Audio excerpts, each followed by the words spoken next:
On Global TV News Prime, Vice President Shettima visits Borno bomb victims, makes donations. Governor Makinde of Oyo State sets up 14-man committee for Olubadan's coronation. Fire Service CG demands enforcement powers to improve efficiency. On the foreign scene, hurricane makes landfall as Caribbean braces for days ahead. And in sports, Al Ittihad offer Lukman bumper €11 million salary. Hello and welcome to all our viewers in Nigeria and around the world to News Prime on Global Television, coming to you live from the nation's capital, Abuja. I'm William Mofele. Tonight, we begin by telling you Vice President Kashif Shettima has visited victims of Saturday's suicide bombings in Goza, Borno State. During the visit, Shettima made personal donations to the surviving victims while he condoled the families of those who lost their lives. 18 persons were reported killed when 4 suicide bombers set off improvised explosive devices, IEDs, in Goza at the weekend. A handful of injuries were also reported in the attack, which was one of the deadliest reported in the state in recent months. The degree of injuries ranged from abdominal ruptures to skull and limb fractures. The Nigerian Air Force has refuted claims that its helicopter crashed in the early hours of today in Tami village, located in Igabi local government area of Kaduna State. Spokesman for the Air Force, Edward Gaboit, in a statement said it was an unmanned aerial vehicle and not a helicopter as earlier believed. He said since it is an unmanned vehicle, there were no casualties on board on the ground. In the wake of the incident, a team of Air Force personnel from the Nigerian Air Force Air Training Center and 401 Flying School were said to have condoned off the scene to secure the area for emergency rescue operations and investigate the cause of the crash. River State's Independent Electoral Commission has officially announced that local government elections will be held on October 5th, 2024. This decision comes after a series of consultations and preparations to ensure a free, fair, and credible electoral process. At least 2 more victims of the bomb attacks in Goza town in Borno State have lost their lives while receiving treatment at the State Specialist Hospital in Maiduguri, the state capital. Acting Governor of the state, Umar Kadafor, made this known in an interview with reporters during a visit to the hospital. Governor Babangana Zulum is currently in Pakistan on a business trip alongside his Yobe and Adamawa state counterparts, May Malabuni and Umaru Fintri.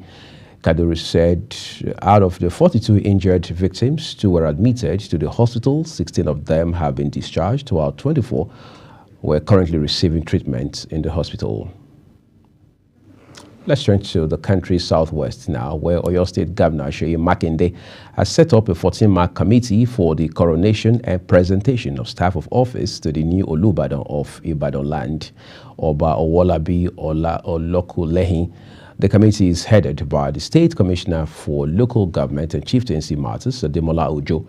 A statement by the State Commissioner for Information, Dotun Oyelade, in Ibadan, the state capital, noted that other cabinet members in the committee are the Commissioner for Culture and Tourism, Wasiu Olatubosun, Commissioner for Women Affairs and Social Inclusion, Toyin Balogun. Justice James Omotosho of a federal high court in Abuja has dismissed the fundamental human rights suit filed by the detained leader of the proscribed indigenous people of Biafra, Nnamdi Kanu, against the federal government. Kanu in the suit is seeking a 1 billion naira in damages from the Attorney General of the Federation and the Department of State Services for alleged right violation. Kanu claimed that the DSS and its Director General violated his rights to a fair hearing by allegedly preventing his lawyers from having unhindered interactions with him where he is being detained in preparation for his defense in his criminal trial. Omotosho, while delivering a judgment on the suit, held that Kanu failed to provide credible evidence to sustain his claims that his interactions with his lawyers were interfered with, that he was denied unhindered access to his lawyers, and that the Department of State Services officials eavesdropped on his conversations with his lawyers, which constituted a breach of his rights to a fair hearing. The federal government, in conjunction with Oyo State government, has distributed assorted commodities from the National Strategic Reserve to vulnerable persons in the state. The Akaro Olubado of Ibadan land, Oba Hamidu Ajibade, has decried the rampant kidnapping and killing of farmers, just as he called on the federal and state governments to find solutions to the issues of insecurity in the state, especially in the Okogun region. The state governor, Seyi Makinde, who received the commodities at the Ministry of Local Government and Chieftaincy Affairs, Agodi Secretariat in Ibadan, the state capital, warned the 33 local government chairmen in the state not to share the commodities among their political class. Makinde, represented by his deputy Bayo Lawal, reminded them that security operatives, especially the Economic and Financial Crimes Commission, would monitor their distribution. The Nigeria Security and Civil Defense Corps has announced plans to train 10,000 school principals across the country on personal security and school protection measures. The initiative was unveiled by Corps Commandant General Ahmed Aldi. A statement signed by the spokesperson Babawale Afolabi Aldi, annual conference of the All Nigerian Confederation of Principals of Secondary Schools, emphasized the importance of strengthening the security framework of schools and their host communities amidst the rising security challenges. The Controller General of Customs, Bashir Adeniyi, has unveiled a cache of intercepted arms and ammunition imported from Turkey. Adeniyi, while speaking at a press conference in the Nigeria Customs Service Area 2 Command in One, River State, said the weapons were contained in a 40-foot container intercepted at the One Port, River State. Also intercepted were drugs worth 2 billion naira, while the arms and ammunition were worth over 2 billion naira.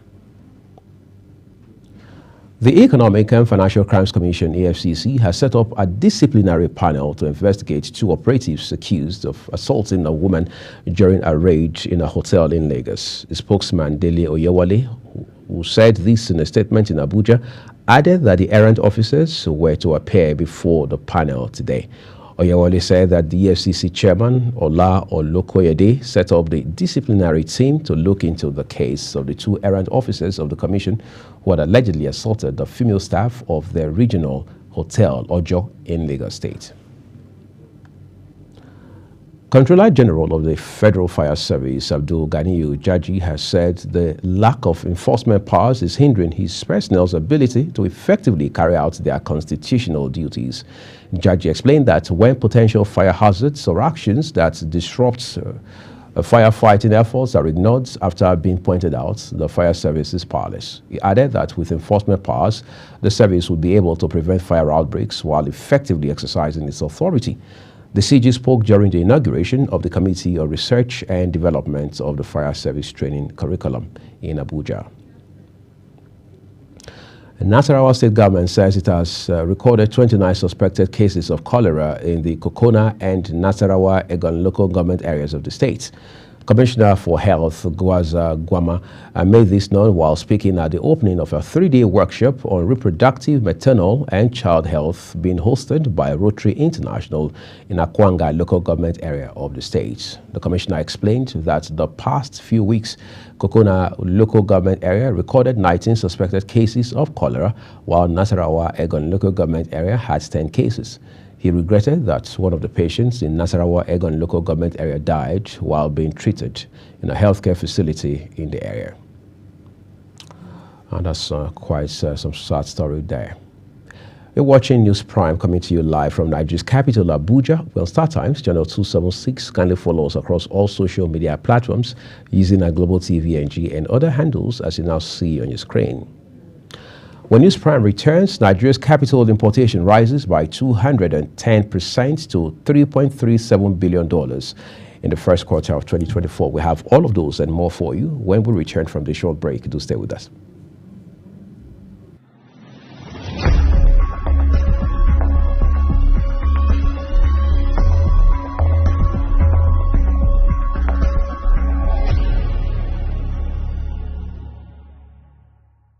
Welcome to Bayes University, Abuja, Nigeria, with a legacy of excellence and a vision for nurturing future leaders.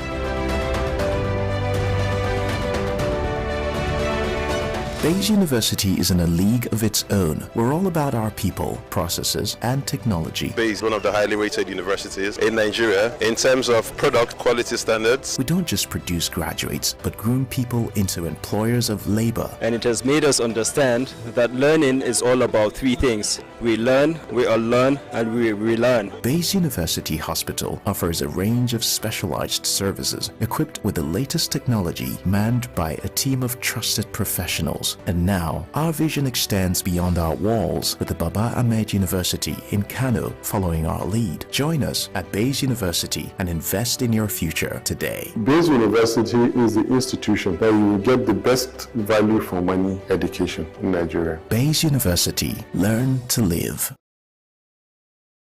Global Morning is your ultimate destination for engaging political and economic matters. I am Uyi Agmofwebe. And don't forget to include social discussions. Tune in every weekdays from 7 a.m. to 10 a.m. I am Queen Agaba. For insightful breakfast ideas, business summaries, sports highlights, international and local news perspective, I am Anthony Momodu. Don't miss the in-depth analysis of current and political issues by the Global Morning team and experts. I am Jumai Manson. Catch Global Morning here on Global Television, getting on the action. I am Edikan Michael. We are the Global Morning team.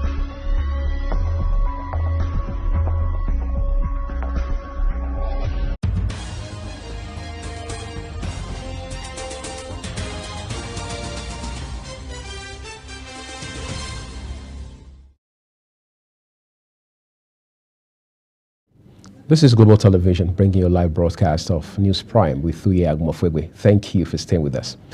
Let's jump to the foreign scene, where the United States Supreme Court is expected to rule today on the most highly anticipated decision of its term, a ruling for the ages on whether Donald Trump, as a former president, is immune from prosecution.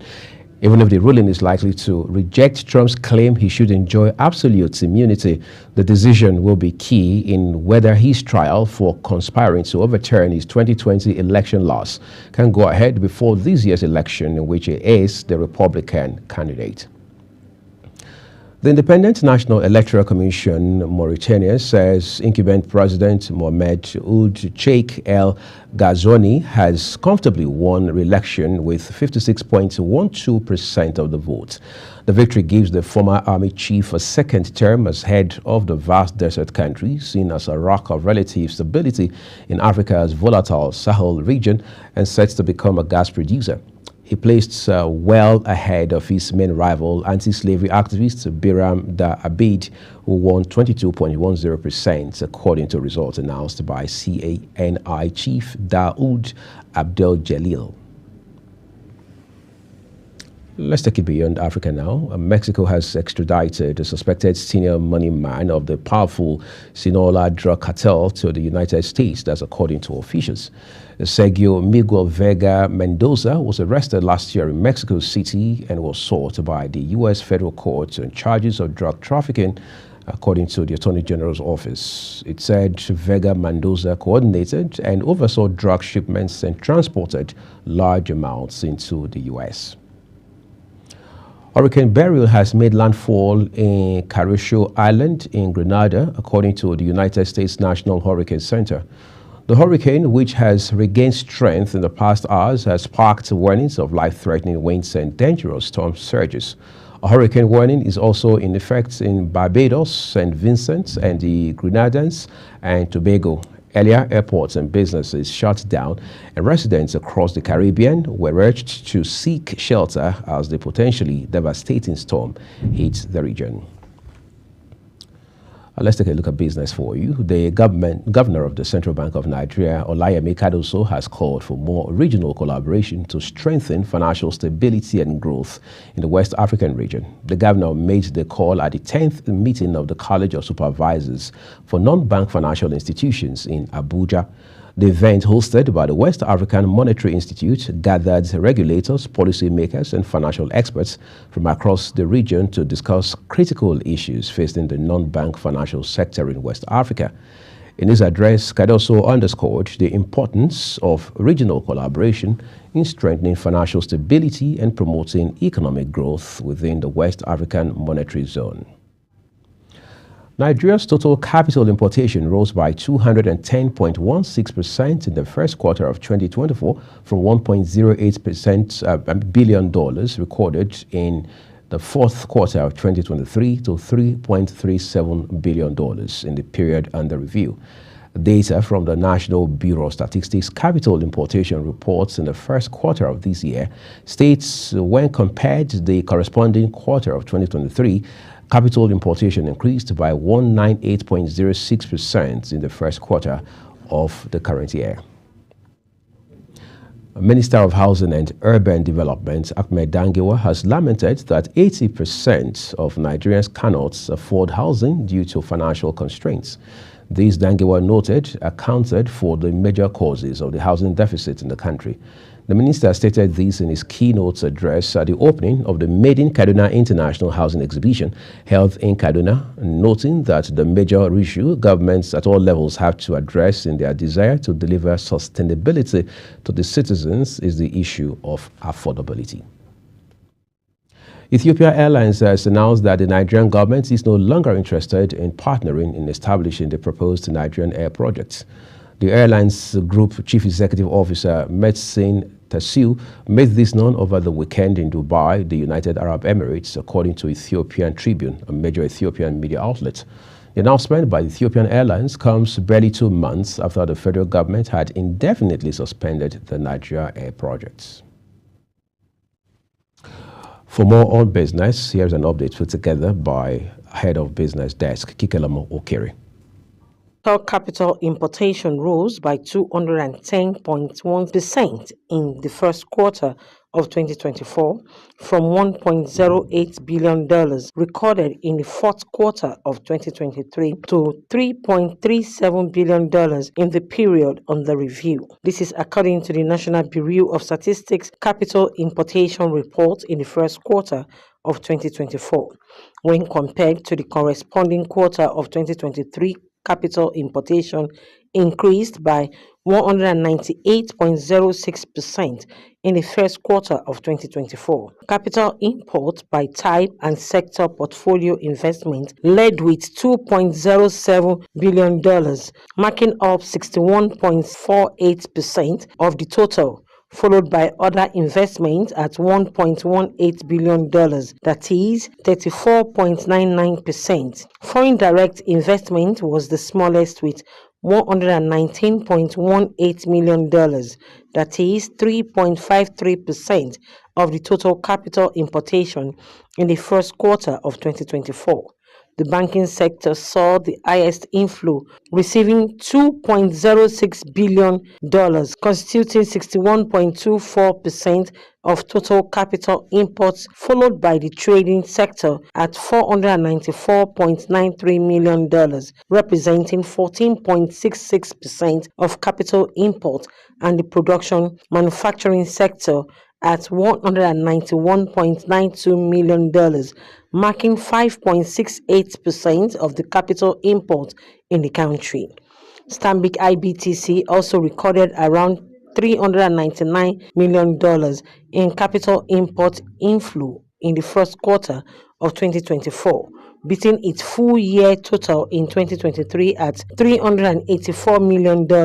Capital import by origin and state destination during the reference period, the majority of the capital importation came from the United Kingdom, amounting to $1.81 billion, representing 53.49% of the total.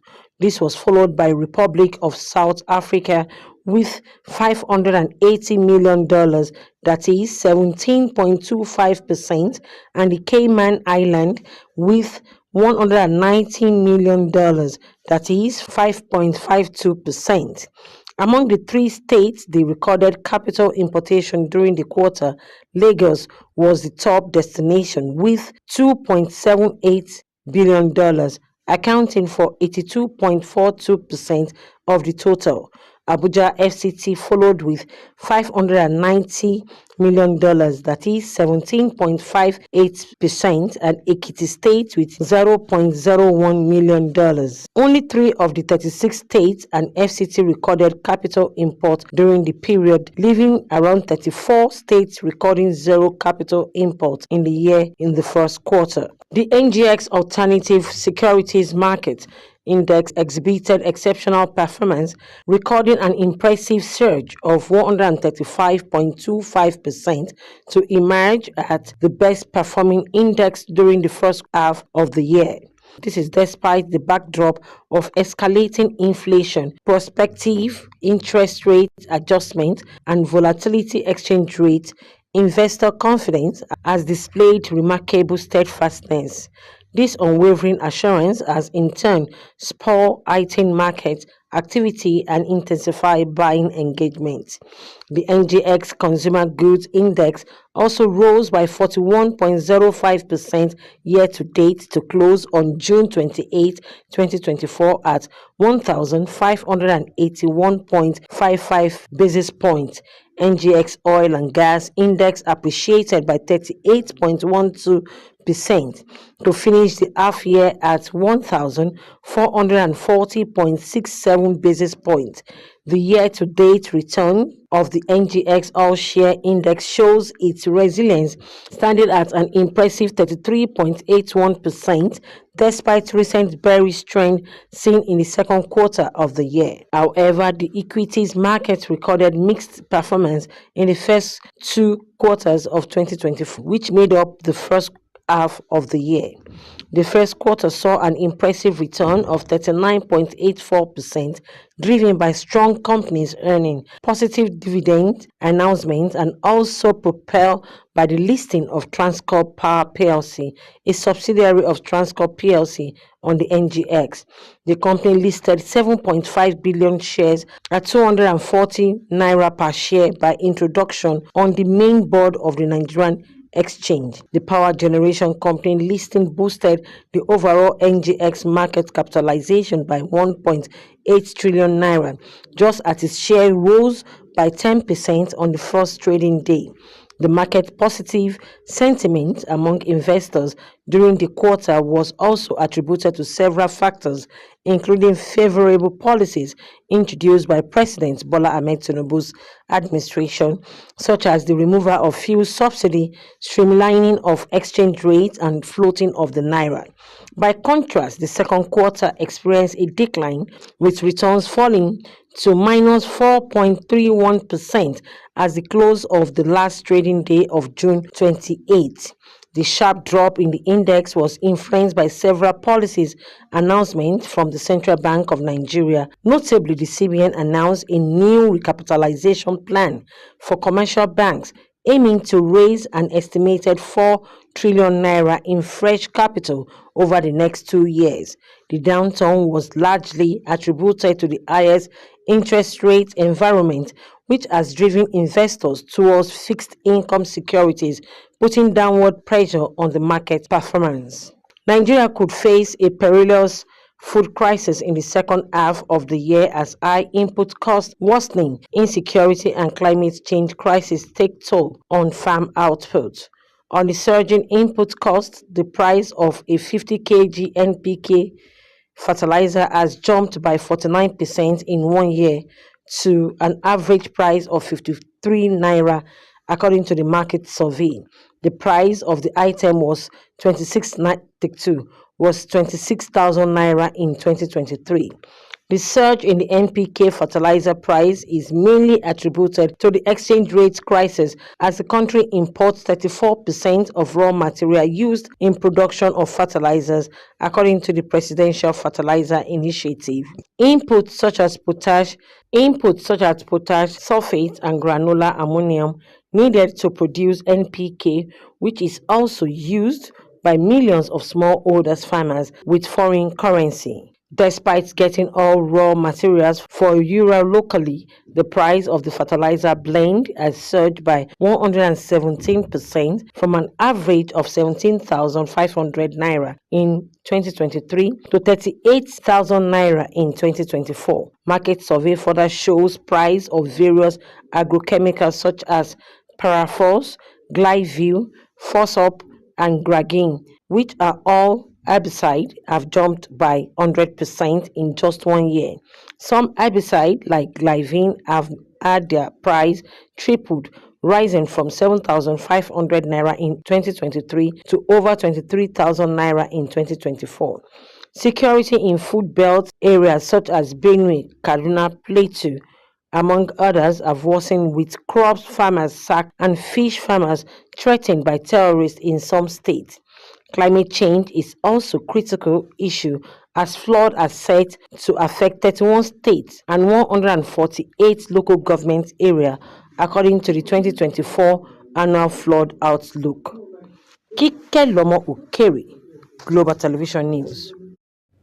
Thank you, Kikalama, for that a snapshot of business. Let's get some excitement from sports now. Australian Open champion and world number 3, Aryna Sabalenka, has withdrawn from Wimbledon due to a shoulder injury, tournament organizers have announced. Sabalenka, a two-time semi-finalist at the All England club, is replaced in the draw by a Russian lucky loser, Erika Andreeva, who will face American qualifier Remima Betkas in the first round. Earlier in June, Sabalenka had made it to the last 16 of the French Open. Saudi club Al Ittihad have made a generous offer to Atalanta forward Ademola Lookman, proposing an annual salary of nearly 11 million euros for the player. According to the transfer expert Rudy Galetti, the Saudi Arabia have also offered Atalanta 30 million euros for the transfer, with negotiations between the clubs ongoing. Lookman recently secured his team's first European trophy in the UEFA Europa League final by scoring a hat-trick against previously unbeaten Bayer Leverkusen, becoming the match hero. Despite his success, the forward is not in a rush to leave La Liga or European football just yet, but Al Ittihad is attempting to lure him with substantial financial incentives. Sounds like some serious business ongoing now. As we end Global News Prime, let's take a quick look at some of our top stories. Vice President Kashif Shettima has visited Borno bomb victims and made donations. Governor Seyi Makinde of Oyo State has set up a 14-man committee for Olubadan's coronation. On the foreign scene, Hurricane Beryl has made a landfall as Caribbean braces 4 days ahead. In sports, we told you Al Ittihad have offered Lookman a bumper 11 million euro salary. And that's it on News Prime here on Global Television, and it came to you live from Nigeria's capital, Abuja. We're Star Times, channel 276. Remember to follow us across all social media platforms using at Global TVNG and other handles as you now see on your screen. I'm Muyi Agmofwewe. Send a very big thank you to you on behalf of the entire production team here at Global Television in Nigeria's capital, Abuja. We'll see you again.